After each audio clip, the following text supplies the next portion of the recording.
Okay. So, hello everyone and welcome. It's a real pleasure to open this year's CSP Online Lecture Series 2025-2026, organized under the umbrella of the Contemporary Spiritual Practices Network, part of the EASA, the European Association of Social Anthropologists. My name is Denise Lombardi, and together with my colleague Manéli Farahmand, I have the honor of chairing this year's series. We are truly pleased to launch this new edition together with all of you. The CSP network is a relatively new but increasingly important space for scholars working on spirituality, embodiment, ecology, and healing in contemporary anthropology. Tonight marks the first event in our annual lecture cycle. Before we begin, we would like to take a moment to sincerely thank our colleagues, Emily Pierini and Yael Dansac, who curated last year's series with great commitment and vision. Their excellent work laid the foundation for what we are continuing this year, and we are truly grateful for their contribution. For this 2025-2026 edition, we have prepared a rich and diverse program consisting of 6 events which will run until the end of next year. The lineup includes 2 book presentations, 2 keynote lectures, and 2 workshops. The series aims to explore emerging perspectives in anthropology, spirituality, and healing practices, and we hope these sessions will foster productive dialogue and intellectual exchange among us all. We warmly invite you not only to participate in the events, but also to help us spread the word. Please feel free to share our announcement within your networks with colleagues, students, and anyone who might be interested. Registration is easy. Just send an email to csp.easa@gmail.com and we'll make sure you receive all the necessary information. Thank you once again for joining us this evening. We are looking forward to a stimulating and thought-provoking year together. Now, I'm pleased to hand over to my colleague, Manéli Farahmand, who will introduce our first online lecture in this year's series. Do you hear me? Yes. Thank you, Denise. It's my pleasure to introduce you our guest, Léo Bernard. I really would like to thank him for accepting our invitation to give this lecture for the CSP network. Léo Bernard, you are a historian of medicine and esotericism. Your research explores medical holism, naturopathy, intersections of esotericism, religion, and academic medicine in the 20th century in France. And now you are a contractual lecturer in history at the University of Angers, affiliated with the TEMO Laboratory, which is Time, Word, and Societies. You were also a postdoc scholar at IFRIS, the Research Center for Medicine, Science, Health, and Society. And you actually are the president of the Francophone Association for the Academic Study of Esoteric Currents, the FRESO, and you will soon join the European Association for the Study of Religions Committee. And your current research analyzes how understandings of health and well-being develop in dialogue with broader cultural, religious, and ecological concerns. You also interested in the history of medical holism in the decades following the Second World War, with a certain focus on naturopathy and natural therapies. And so you wrote that 2024 book, Hippocrate, initié, Courants, ésotériques et holisme, médical en France, that was published at the Press Universities of Rennes, a book of 350 pages that you will present today. Of course, not all of it, otherwise we will still be there tomorrow, but you will focus on 2 chapters, as you said, so mostly on homeopathy and the neo-Hippocratic medicine of the 1930s. And so that sounds very, very fascinating. And for the lecture outline, so Léo will first present this book for about 35 minutes, and then Nicolas Boissière will make an opening question or an opening comment. Thank you, Nicolas, by the way, for joining us. Nicolas is a postdoc fellow at the University of Montreal and one of the 3 conveners also of the Contemporary Spiritual Network. And your research focused on contemporary paganism, New Age movements, and esotericism also in North America and Europe. So I think the dialogue between the two of you is going to be very stimulating. And then after your question, Nicola, your discussion, we will open to the audience the discussion about 20-25 minutes. So at that time, feel free also to ask questions or share comments either directly or via the chat. Also, that we will be monitoring during the session. I'm very looking forward to hearing you, Leo. The floor is yours. Maybe you can share your slides. There we go. Is that good? It's good. Thanks. Great. So thank you, Manéli. Hello, everyone. I'm delighted to have the opportunity to present my work today, and I would first like to warmly thank Denise Lombardi and Manéli Farahmand for their invitation, of course, the entire CSP team, and Nicolas Boissière for his upcoming discussion. Thank you for having me. So this presentation is about introducing you to my book, which was published last year and is derived from my doctoral thesis, defended already 4 years ago. So for this, I will first share with you the genesis of this research, how this book came to be and how it came out. And then we will delve into the details of the book's content and focus on one of the stories it tells, that is the connections between esoteric currents and homeopathy, the links between homeopathy and academic medicine, and the presence of esoteric currents within academic medicine, all within the context of spiritualist and Christian belief in France during the modern period. So, as its title indicates, my book examines the relations between esoteric currents and medical holism in France during the interwar period. And I arrived at this topic by first taking an interest in esoteric currents. During my master's in history and the science of religions, which I completed at the University of Strasbourg, I dedicated my research thesis to an English post-theosophist, Alice Bailey, who leaves the Theosophical Society to found her own movement around her numerous writings, the Lucis Trust and the Arcane School in the interwar years. I had then been surprised by the scarcity of scholarly works devoted to this important figure, to whom a great influence is attributed on what has been called the New Age, and whose movement still exists today.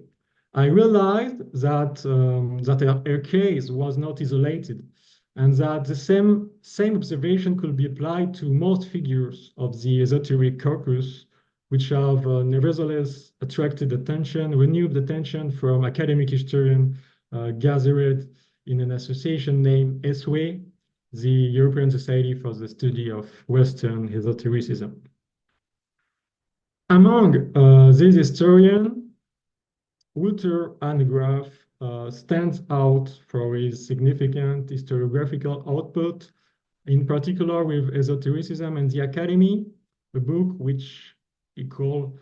in which he calls for studying in a serious way the currents gathered behind the historiographical construction that is esotericism, and which he describes as having been built over the centuries.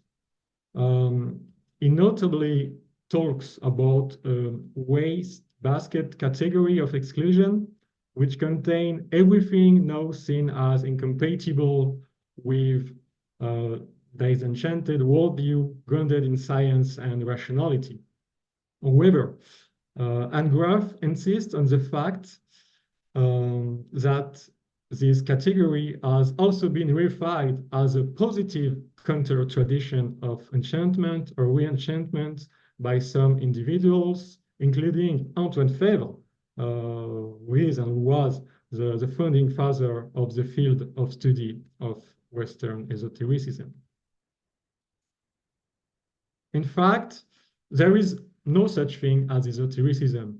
in the sense of something observable or directly encountered in real life. It is merely a label that covers other labels representing the esoteric currents. According to the editors of Aris, which is the main periodical in the field of study of esotericism, and I quote, "Esotericism is understood pragmatically as an umbrella term that covers a variety of historical currents. However, if you zoom on what these labels contain, these historical currents, you will find real people sharing ideas and practices. And worldly speaking, one can say that these currents, they represent the contemporary spiritual practices of their time. These notably include, for the interwar period, spiritualism, animal magnetism, theosophy, and occultism. According to Anne Graff, it is then a matter of studying these currents, not to reject or promote them, but to discern their true place in our identities and cultures, and thus fill the gaps that contemporary historiography may have left by rejecting them. The Dutch historian Wouter Graaf promotes an historiography that calls attention to the historical role and significance of the various currents and ideas that have ended up in the reservoir of rejected knowledge since the Enlightenment, and is therefore opened an inspiring research program in which part of my own work is situated. I will not give today an historical overview of the field of research on the study of esotericism. I just want to emphasize that esoteric currents are much better documented today than about a decade ago, that the field is quite dynamic, and that the association I created with other colleagues, FRESO, which is in fact a regional branch of SWE, open to all French speakers, regardless of their nationality. And so FRESO contributes to it, to this dynamic field. On Alice Bailey, for example, an article was recently published by Dominic Zoer, sorry for my pronunciation, Dominic, an Austrian colleague. It is titled Medical Men in the New Age, Alice Bailey's Impact on Contemporary Energy Healing. And so Dominic Zoer has also credited a collective book currently in press that may also be of interest to some of you. Title is Subtle Energies in Therapy, Spirituality, Arts, and Politics. I contributed an article on Devanchand Varma, a Hindu therapist that I mentioned in my book, but did not discuss in depth because he was not a medical doctor. And indeed, in my thesis focused on doctors who had graduated from the faculty. However, while working on Bailey, I did not really explore the medical dimension of her writings as Dominic Zoer does in his articles. However, when reading the work of specialists in the academic study of esotericism, I noted that although some studies had examined the role and the importance of esoteric currents in the fields of politics and art, for example, Tessel Baudouin's work on surrealism, there was little research actually. There was little research on the medical field. Sorry, too quick. Initially, I planned to examine the medical concepts developed by renowned authors within the esoteric corpus from a comparative perspective. For example, Alice Bailey, of course, but also Rudolf Steiner or Edgar Cayce, and to study their impact beyond the groups they created. While researching Bailey, I had already noted the influence of her writings in the field of psychology through the adherence of Roberto Assaggeli Roberto Assagioli, who was the founder of psychosynthesis. And so the importance of Bailey on Assagioli and on the knowledge Bailey disseminated about the nature of man and the world could be found in Assagioli's work. Okay, but finally I changed my mind. I didn't dig deeper into Bailey's and Rudolf Steiner writings about the medical. Because it seemed more fruitful to take the opposite approach. And rather than starting with esoteric currents and seeing how far they extend, I decided to start with the medical field, with the writings of doctors, and see whether or not esoteric currents can be found there, and if so, in what ways. And I was helped, in fact, in this decision by reading a book on the history of medicine, and the book was entitled Greater Than the Parts, Holism in Biomedicine, 1920-1950. The book was published in 1998. So what is in this book? It's a collective book, and so several scholars have examined the various materialization of medical holism. Which was characterized by this medical attitude of conceiving the human body in a systemic way. And by conceiving the body systemically, I mean as a whole, with interconnected physical and psychic aspects inscribed in a specific environment. Lawrence and Weiss have emphasized that this perspective was relational and intended to stand in contrast to the dominant medical approach, an approach which was said to be too narrow and reductionist. As such, medical holism can be perceived as a reaction to laboratory-generated perspective and recent development within modern medicine.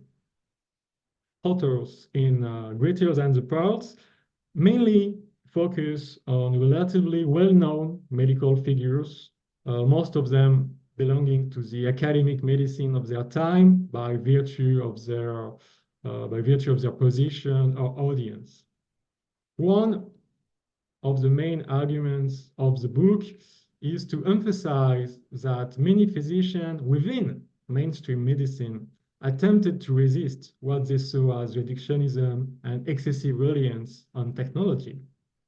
However, of course, alternative therapists were also part of the picture, and two of them drew my attention for their affinities, already partly documented, with esoteric currents, the naturist physician Paul Carton and the homeopath and psychoanalyst René Allen. These affinities between physicians and spiritual groups called for further investigation and the idea to study all the broader movement of French medical holism in the interwar period may have intersected with the esoteric currents of its time naturally arose. I combine the concept of medical holism with the study of the medical margin, whose history, also little known, has often been written separately, even though these margins maintain numerous connections with the academic medicine of their time, notably due to their holistic perspective.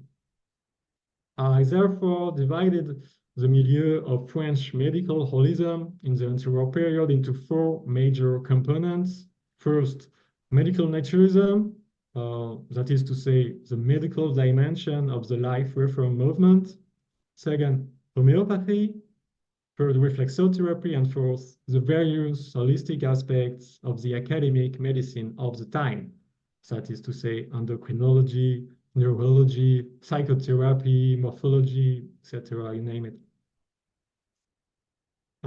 So, the first more descriptive part of my thesis detailed the rise of this four component throughout the 1920s and 1930s, presenting the different actors, publication, and conception, animating each with particular attention to the possible presence of esoteric currents, whether it be the participation of an occultist in a medical journal, the affiliation of a physician to an esoteric society, exchanges of correspondences, etc. And it was therefore necessary to consult both esoteric and medical publication, both quite numerous. Water break? No, sorry.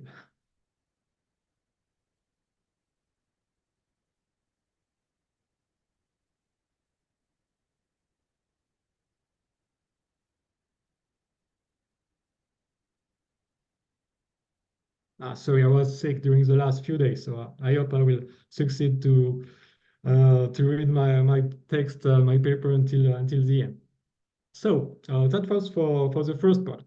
The second, more analytical part of my thesis studied the effect of this presence and the influence of esoteric currents on this medical milieu. This influence manifested itself in several ways on etiological conception and the resulting therapeutic consideration, which derived from particular worldviews and conception of man, but also in the dissemination of diagnosis practices such as astrology, physiognomy, and chirology, practices developed within esoteric currents during the modern period and used by some physicians to better understand physiologically and psychologically their patients. Finally, the last chapter of this part dealt with the common discourses and aspiration shared by physicians and occultists, the recognition of a crisis in the modern world, and the hope for a way out through a return to traditional wisdom, symbolized by the figure of Hippocrate, initiated into the secret of the temples.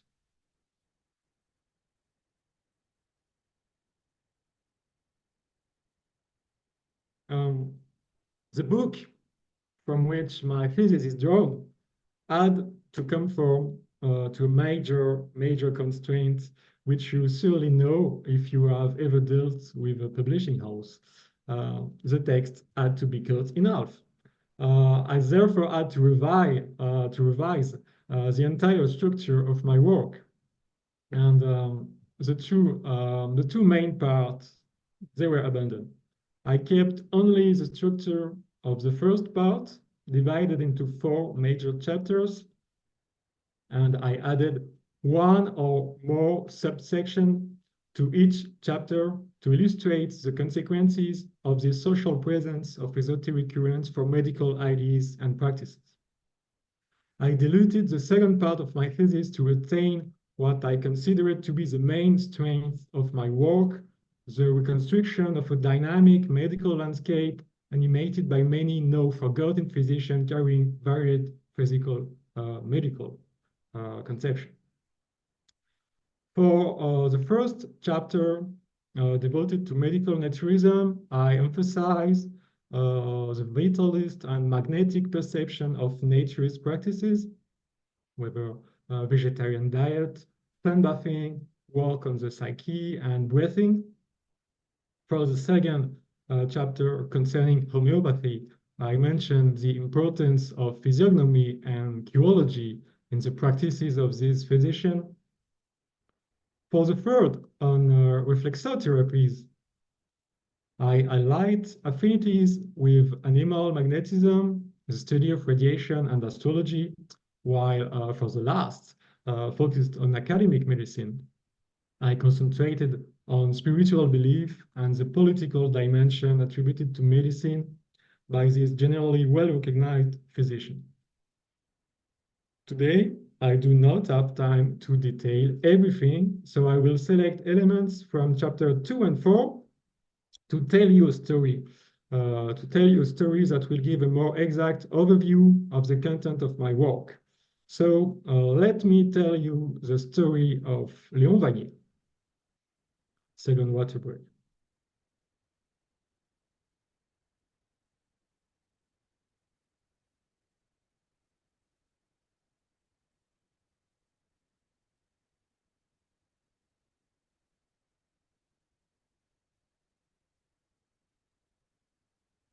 Here I am. So Léon Vanier, born in 1882, Léon Vanier became a certified doctor from the Faculty of Medicine in 1905 and became acquainted with homeopathy through his older brother, who was also a practitioner of homeopathy.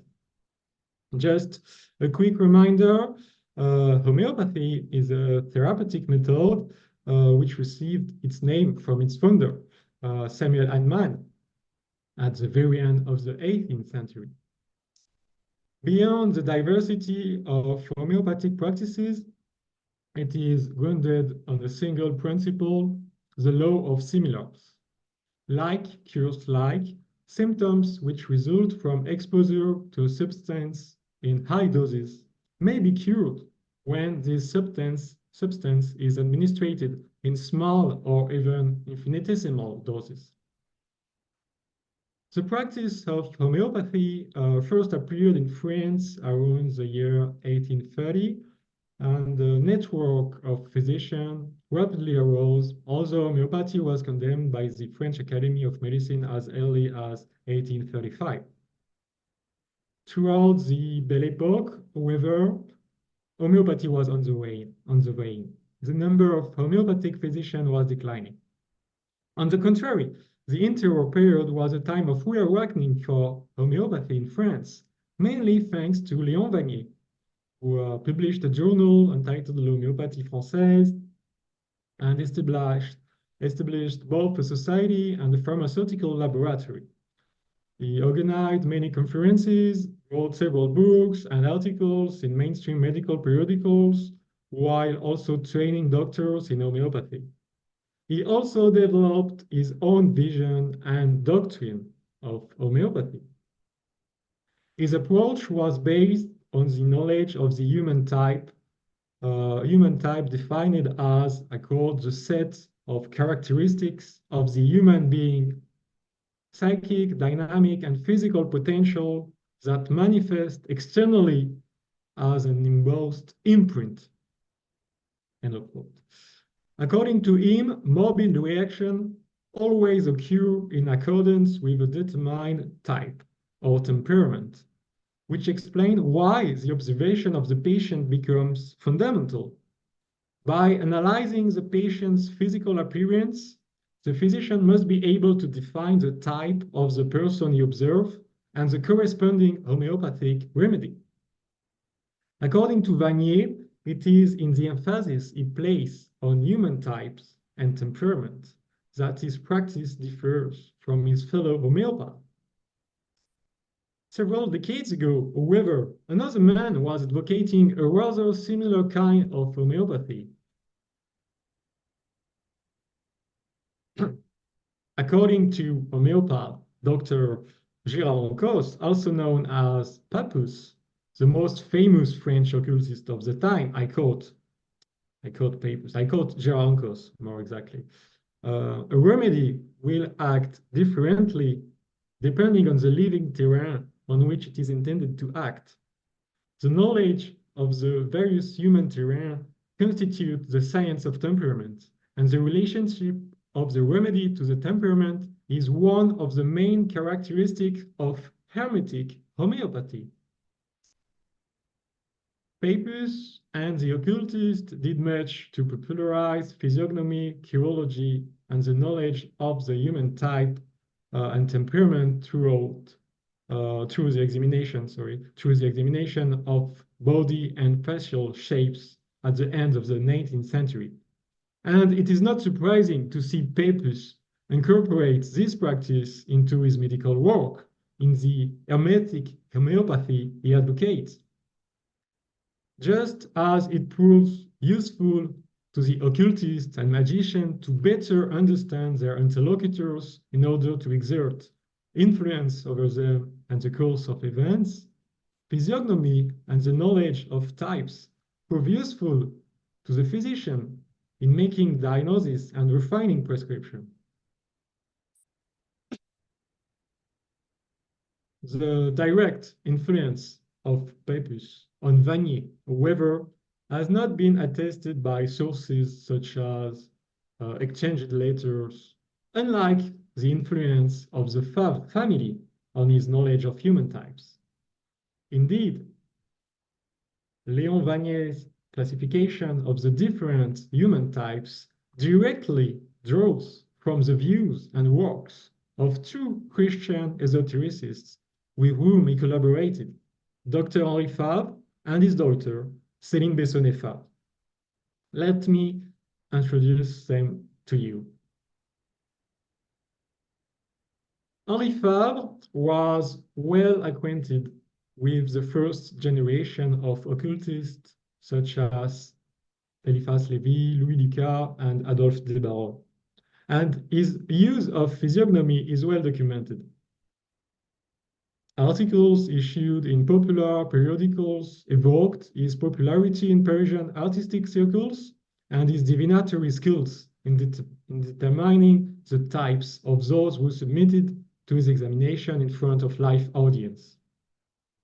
Fabre also distinguished himself by publishing a particular exegesis of the Bible that reveals a third and final testament. His spiritual understanding of physiognomy, as well as that of his daughter, is explicit in a book they co-authored, Bataille du Ciel, in which the main character tells us that, I quote, it can be claimed without fear of entertaining any delusion that the body is the tabernacle of the soul. The shape of this tabernacle indicates the nature of the aptitude, tendencies, and aspiration of the spirit which must inhabit it. There are indications carved by providence on his face and in his hand. Fabre and his daughter were Catholic Christians involved in the Héron de Paray-le-Monial, a study center and a museum of sacred art. However, Henri Fabre's Celtophilia also led him to connect the study of human types with the practices of the Ovats. I don't know the English pronunciation of that word. Ovases, I don't know. Anyway, Celtic priest, whom he considered to be both initiate and therapist. Léon Vanier was in close contact with Henri Fabre, whom he considered to be his master, and even more so with his daughter, who published numerous articles on typology in Vanier's periodical L'Homéopathie Française. Jacqueline Vanier, the second wife of Léon Vanier, wrote a biography of her husband in 1968, a book that reveals a lot about the relationship of her husband with the Fabre family. They first met in 1906 during the early years of Vanier's medical career, Céline Bessonnet-Fabre being one of his patients. But they exchanged numerous later, especially during the First World War.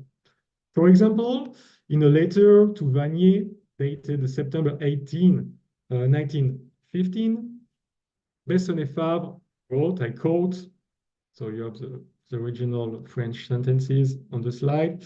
I received, my dear doctor, with great joy, your good and very interesting letter. During the night that followed its reception, my capacity for intelligent dreaming, which had disappeared so long ago, returned to me, and I was able, come the morning, to readily note a whole system for the reconstitution of types quoted in Genesis by calculating their numbers. I will tidy up some loose ends and convey it to you shortly. There are two fundamental aspects to our collaboration. First, what we must discover and know for ourselves, initiation. Second, what we must produce for the outside world, revelation. When we come to an understanding of what we want to teach, the form will quickly follow. My work will proceed according to the courses set out by the ideas themselves, and our collaboration will be fruitful. These letters led us to believe that she undertook, in collaboration with Vanier, a personal exegesis of the Bible inspired by the Gematria with the aim of consolidating a knowledge on human types. A knowledge that was later reused by Vanier in his classification of the different human types. So we can see a Mars type.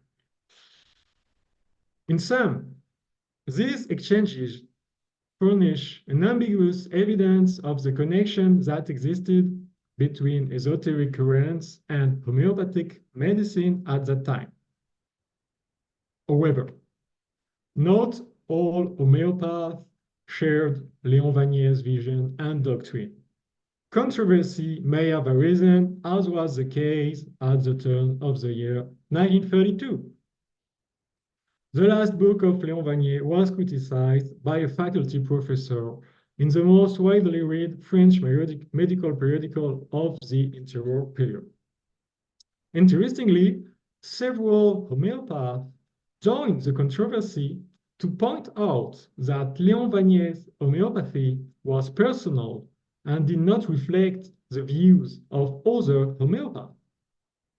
His inclination towards esotericism was criticized, and they insisted that chiromancy and astrology were not considered to be good diagnostic methods by most of them. At the same time, similar criticisms were delivered by Vanier's former colleagues and disciples. Maurice Fortier-Bernoville led the movement and contributed to the launch of a new homeopathic periodical entitled L'Homéopathie Moderne, Modern Homeopathy. The goal of this new group was to create connections between homeopath and academic medicine to draw attention to their particular medical practice without rejecting mainstream medicine. To achieve this objective, any relations with occult and esoteric beliefs were dismissed. In the end, these homeopaths were successful in creating strong connections with faculty professors who were promoters of medical holism, such as Alexandre Cavadias and Maxime Léniel-Lavastie. Fournier-Bernoville and his colleagues were indeed among the organizers of the first International Congress of Neo-Hippocratic Medicine, which took place in Paris in 1937. Neo-Hippocratic medicine called for a medical practice that paid attention to clinical examination, to the individual dynamic of disease, and opted for a therapeutic approach that assists nature in eliminating disease. This conference brought together most of the holistic trends of the time among medical doctors, among physicians, beyond therapeutic doctrines, but some doctors remained excluded, such as Léon Vanier. However, it would be misleading to believe that there existed a neat and tidy form of medical holism unrelated to esoteric currents and close to academic institutions, and another form destined to be marginal, imbued with various spiritual beliefs. I will conclude my talk by emphasizing that very point. Things were far more complicated. Let's first take the example of Maurice Fortier-Bernoville.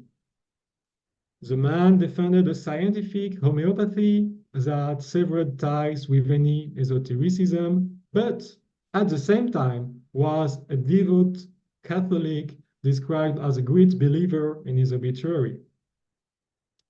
After a homeopathic congress in Rome, he and some colleagues managed to meet Pope Pius XI, who expressed his sympathy for homeopathic doctrine on that occasion, noting that the habit of minimizing matter was in keeping with the spirit of Christianity. Moreover, Fortier-Bernoville continued to maintain an interest in chirology and the doctrine of signatures in his medical practice, even after his separation from Vanier. He presented his interest as being in line with scientific inquiry much more serious than what most people have written on the topic. But one of the chirologists whose work he promoted, Henri Mangin Balthazar, on the right, also began his career as an occultist. And there is differences, but not that much with the work of an occultist such as Adolphe Desbarreaux on the left. In fact, homeopathy, chirology, the doctrine of signatures, all of these resonate with his spiritual aspiration, with Fortier-Berneville's belief in the soul and the divine spark, in his desire to see correspondences between form and idea, a union between soul and body, and to decipher man and nature as God created them. Similar spiritual beliefs were shared among most of the promoters of neo-Hippocratic medicine at that time, and Pierre Delors was one of them. The soon-to-be faculty professor lamented the materialistic evolution of the world and called for a medical practice inspired by synthetic medicine and ancient conception on man. His work, Tendance de la médecine contemporaine, clearly draws on René Lundy and his Orientation des idées médicales, published a few years earlier, where Lundy detailed a tradition of synthetic medicine carried by great physicians of past centuries that aligns with the narrative of an ancient wisdom passed down from initiate to initiates throughout the centuries. This work was inspired in Allende by his active involvement in occultist and philosophical circles, where this kind of narrative was and still are a classic. It is therefore interesting to note that he, who was also a convinced astrologer, Allende, was simultaneously the president for a short period of time of one of the main homeopathic societies and part of the group of homeopaths who asserted during the controversy with Vanier that most homeopaths were not interested in astrology and chirology. I could also mention the writings on astrological medicine that were published in Hippocrate, Medical Humanism Journal directed by Maxime Léniel-Lavastine, faculty professor and member of the Academy of Medicine. But I think that I have to stop talking now. So I will simply conclude by emphasizing that already during the interwar period, contemporary spiritual practices and beliefs found expression outside religion stricto sensu and contributed to blurring the line between religion and the secular. Thank you for your attention.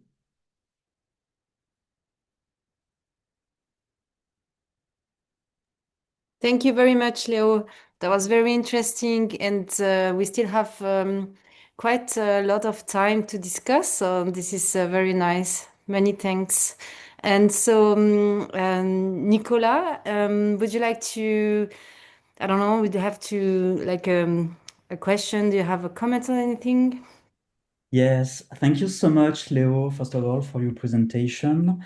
I would also like to thank Denise, Manéli, and everyone in the CSP Online Lectures working group for putting together such an interesting and stimulating program. I want to be brief so that we have as much time as possible for questions and discussion. As you said, Manéli, we have 25 minutes or so until 7:15 p.m. So feel free to open your microphones to ask your questions directly, or you can write them in the chat and we will read them for you. As a discussant, I have the honor of asking the first questions. So Leo, once again, thank you so much for your presentation. Your research is truly fascinating, and I am sure that many of us will read your book carefully. First of all, as you know, we are a network of anthropologists working on contemporary spiritual practices. So before diving into the core of your research, I am curious about the history of esotericism as an academic field. You talk briefly about that point at the beginning of your presentation. You mentioned also Wouter Hanegraaff's definition of esotericism as rejected knowledge. In our previous CSP network events, we talk a lot about academic resistance within anthropology regarding the study of contemporary spiritual practices. So here's my first question. In today's France, based on your own experience, is the history of esotericism a rejected academic field? If so, have you encountered such academic resistance in your own research journey? Or is this field perceived today, and especially in France, as legitimate? So my first question. My second question is more precise. You said that you focused in your research on doctors, and I am curious about what about the other actors and especially patients? I'm wondering if, as an historian, you were able to get access to the patients' points of view or experiences in your research. So thank you so much. Thank you, Nicolas. Yeah, so I'll try to answer your questions. Thank you. The first question, I don't think that the study of esotericism is a rejected academic field nowadays. I mean, I didn't encounter any resistance in front of me. My work was quite well accepted within the history of health among historians of medicine. So most of them, I mean, I believe they are quite interested in what I'm doing. So no, I won't say that we are rejected as a scholar. No, and if you look, for example, at the European Association for the Study of Religion, I mean, most of the not most of the members of the committee, but a lot of members of the committee are scholars involved in the study of esotericism. So, but the true is that it is a subfield in the history of religion, and it developed as a subfield in the history of religion. Even if nowadays, if you attend NESWI conference, you will encounter a lot of sociologists and anthropologists as well. But most of the people, they come from history, and more specifically from history of religion. I mean, there is not a lot of scholars who have a position related to the study of esotericism in itself. It is most of the time it is related to the study of religions. So that was for the first question, and the second one, yeah. So that was one of the major limits of my work. So I decided to focus. I mean, it's already there is a lot of people in my thesis, a lot of characters, and it's what I enjoyed to trying to write the story of a lot of different people, and I decided to stick with doctors because I wanted to show that it was within medicine. It was not outside medicine, you know, some kind of people imbued with spiritual belief who try to practice medicine on their own. It exists also, of course, and it is also very interesting to study. But I wanted to point out the fact that they were medical doctors who trained in medical faculties, and that was the very interesting points I wanted to highlight in my thesis. And of course, I met also people, characters who were not physicians and who were also very, very interesting. For example, Devanshan Verma. And so I took the opportunity when I have one, for example, for the article on the collective book I mentioned, when I have the opportunity to write about these characters, I take it with a great pleasure. And the patients, of course, and I mentioned especially Céline Bessonnet-Favre, because she was a patient. And also, we have to have in mind that most of the doctors, they are also patients, and they can also encounter diseases. And it is a recurring pattern to see that, for example, doctors and physicians which are involved in naturist medicine were patients and experienced natural medicine on their own before to take this direction. But yeah, you can have access with to some sources. For example, Olivier Faure, who is the main historian on homeopathy in France. He wrote an article about Léon Vanier's patients, so he was able to find some sources about his patients, and so yeah, it is interesting to see as well, because of course, so medical holism was on the rise at that time, but it was because of a particular spiritual and cultural context, but also because, and thanks also due to this context, that there were a lot of patients who wanted to be treated differently. Thank you, Leo. Leo, maybe you can stop sharing the PowerPoint Yeah. so we can see each other, maybe. Let's see each other. Thanks. Does someone else has a question? I have a question. I was thinking, I have read part of your book, not all, but some chapters interested me. I'm asking, how does the naturist medical movement that you talk on the first chapter of the early 20th century, and you cite the figures like Paul Carton and Jacques Desmarquettes, in your opinion, we can say that it resonate or anticipate in a certain way the key ideas of contemporary ecosophy.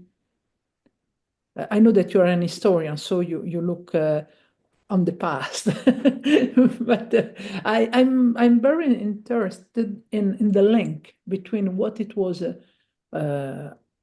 our Western past and our present, because there are some things, some parts that maybe there are links between, and I don't know if you ever thought about it. Yeah, I thought about it. So you mean ecosophy, that's it? Yeah. Okay. I'm not well aware of this concept, but I did think about so what's next? So basically, it's what I'm currently undertaking.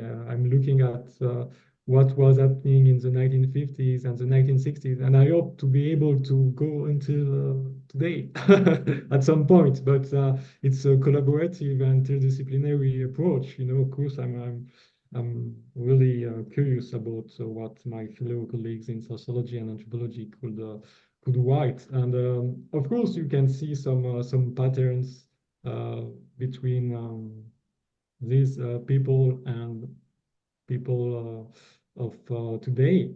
But we have also to take into account the fact that contexts are different and you are not interested in the same thing at the same time.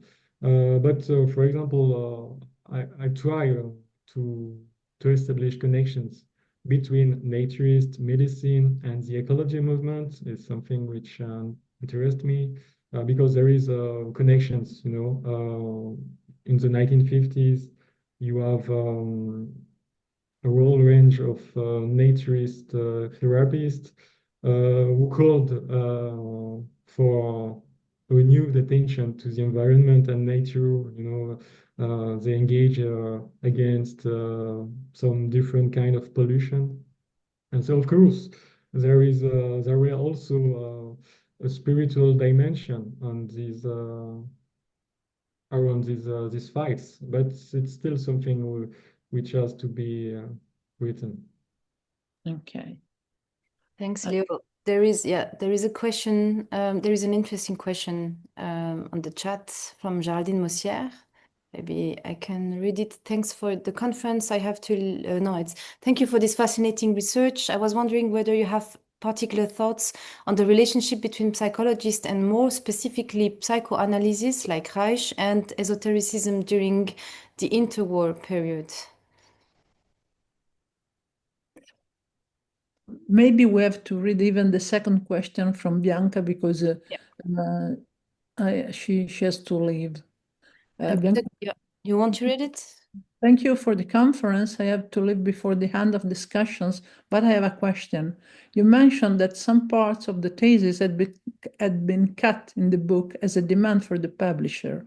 Was there a link with the content, some more sensitive aspect of that the publisher didn't appreciate, or was there just talk of reducing?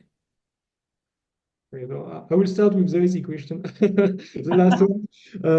Bianca, because she has to leave, so I don't know. Yeah, so no, it wasn't related with the content at all. It was just pure like administrative decision, and it's the same for every researcher or every historian. Like it's a question of cost.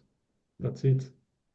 But I'm really thankful to the Presse Universitaire de Rennes because they were the publishing house who accepted to publish my work. So thanks to them, and it's on open access. So I'm really happy with that. Everyone can read my work without having to pay anything. So that's perfect. Thank you. And yeah, so the question about psychoanalysis and esotericism. Yeah, so that was also something I didn't want to dig into because it's so wide and rich, and I was simply not able to do it while also working on naturism and homeopathy and reflexotherapy and so on. So it's too much. But yeah, there is a connection, obviously. Yeah, we have, if you just think about, for example, Carl Gustav Jung, for example, or others. Assagioli was also a psychoanalyst on his own at the beginning. So of course there is a lot of relations, and there are people who are working on that very topic more than me. At the moment, I can give you some references if you want to. Just have to send me an email. But yeah, of course, it's there is a lot of connections between psychology, psychoanalysis in particular, and esotericism at that time and afterwards. I think in the order is Sarah and then Emmanuel. Hello, everybody. Thank you so much, Leo, for your presentation. It's a fascinating work, and it's interesting because I think we've worked long enough with Nicolas that we had the same question, and it's a question that we've worked on and been interested in, like resistance in academia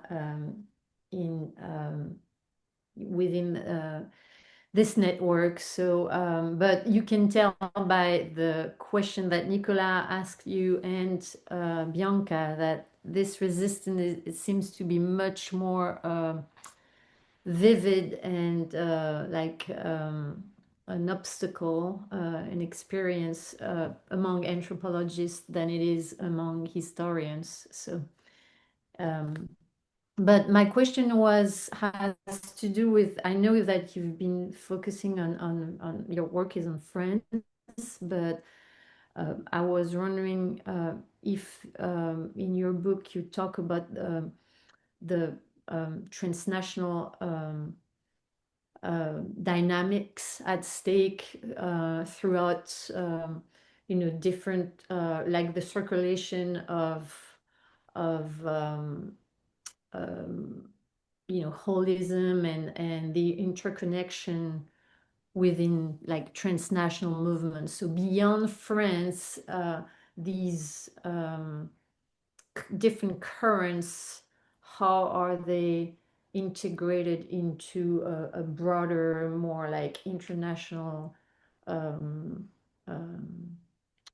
movement that, or different movements within Europe, but also, with North America in particular.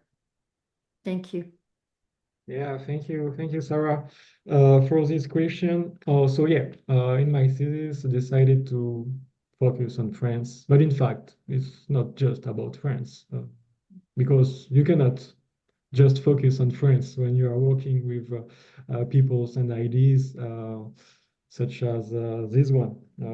You quickly have to move, and you will find some American authors, and you will find some German physicians as well, like, for example, the history of vegetarianism. Of course, it is related, and naturism in itself, it is related to the Germanic Lebensreform. It's obvious, and you can find the connection. You can, because in my thesis, I like to focus on individual trajectories. And so, for example, if I take the example of Jacques-Louis Bottner, who was a French physician, but who graduated from Yale University in the United States, and who was born in Pueblo, Mexico. So he graduated from Yale University, but also in France as well. And so through him, you have some connections between American vegetarianism and French vegetarianism as well. In fact, I did write an article about him in a collective book who focused on the transnational dimension of Lebensreform. So of course, there is this dimension. And also the thing is that I would love to see similar thesis just focusing on another country, because I'm sure that you can do exactly the same work while focusing on just a different country, and you will also discover a lot of different persons. There are some work who have done quite a similar job. In America and the United States, you have some work about the relations between alternative spiritualities and alternative medicine from an historical point of view. So several work about it. Also in Germanic countries, in Austria and in Germany, you have this kind of work. But it could be also very interesting, to do the exact same work, focusing on Spain, for example, or Italy, and also for doing this work and thinking about the transnational dimension. And it's something I want to do.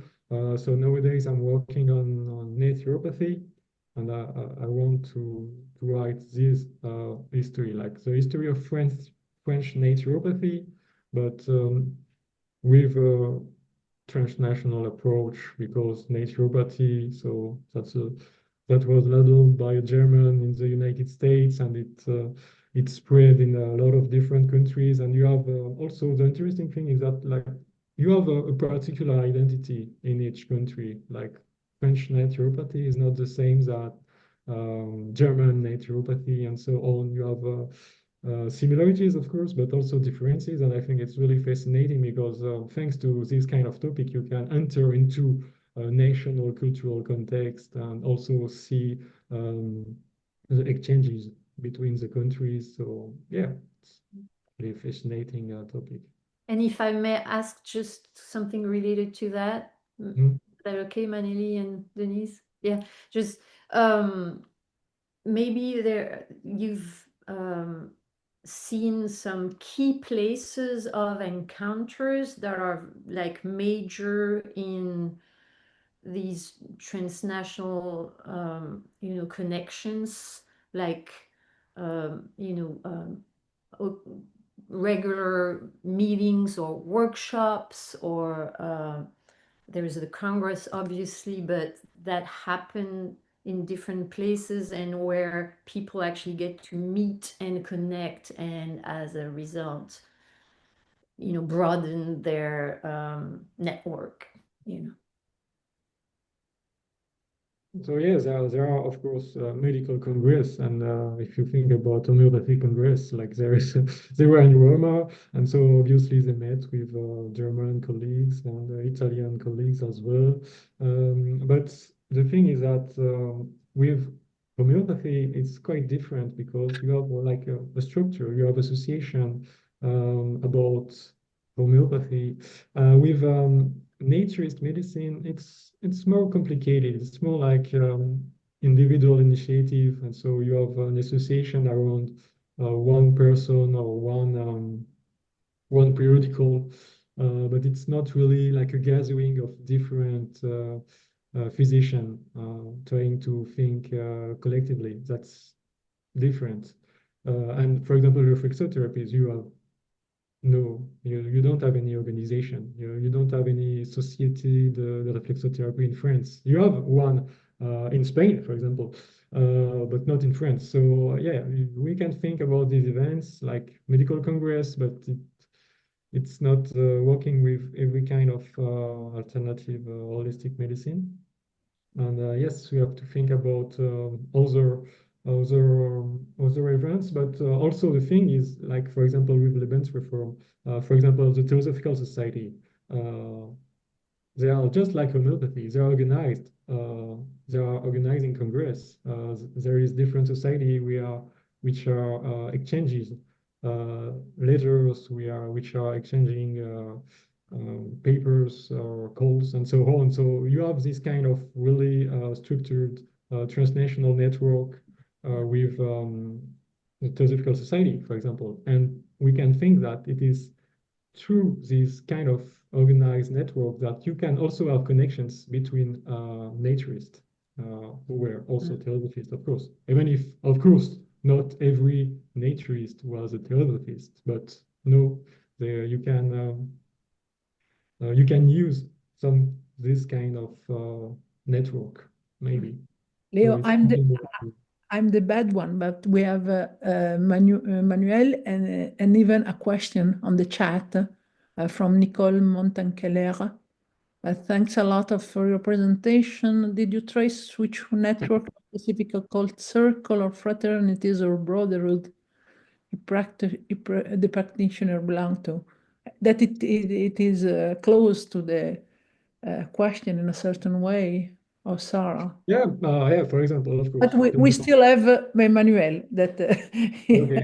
I will try to be quick. So of course, so the main societies, the Theosophical Society. You have also this kind of occultist network, the Papus, etc.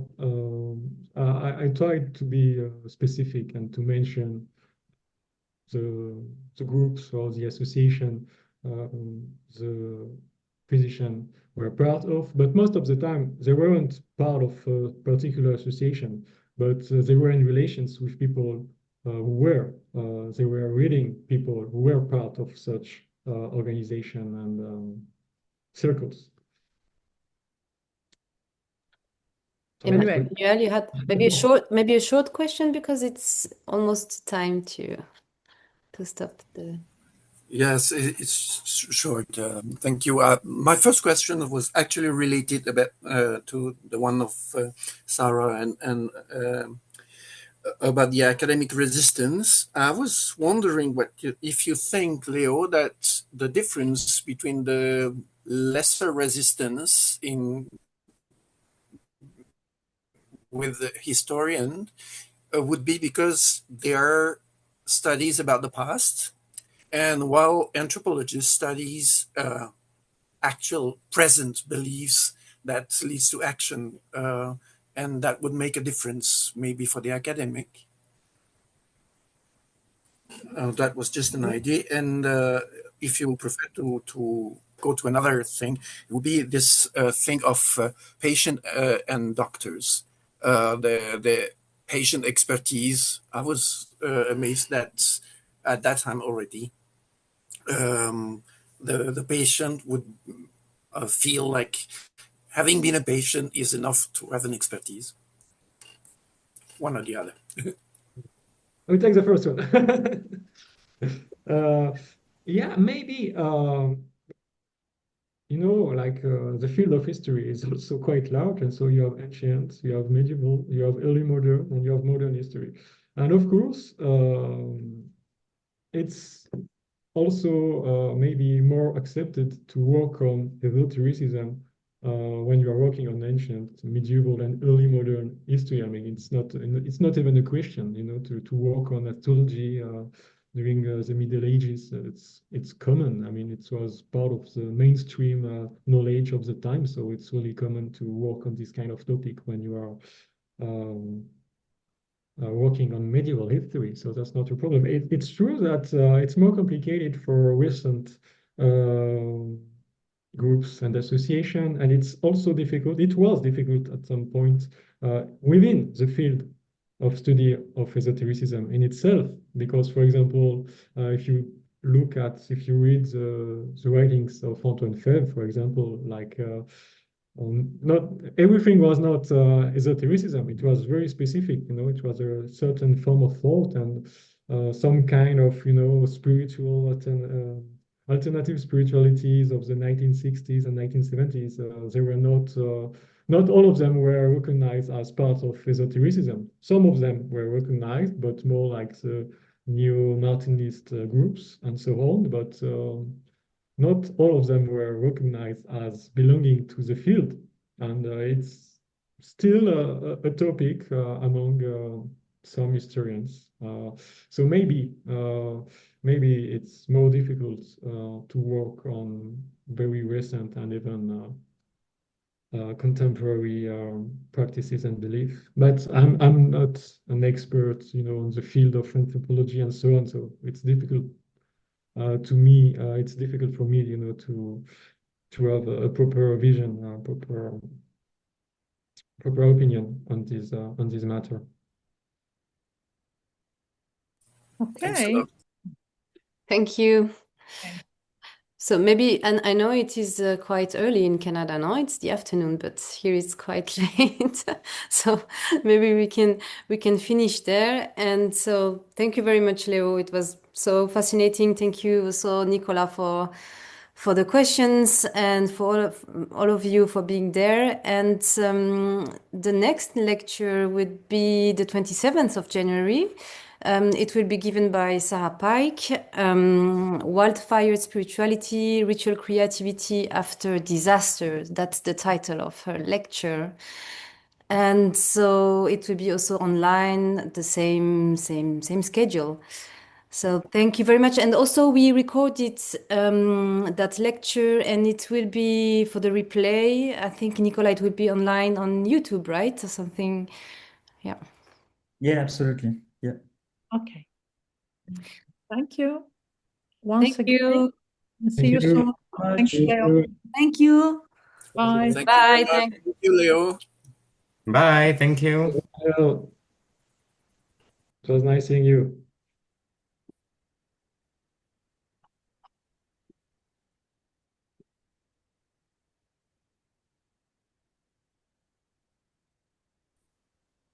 Bon, ben merci, hein.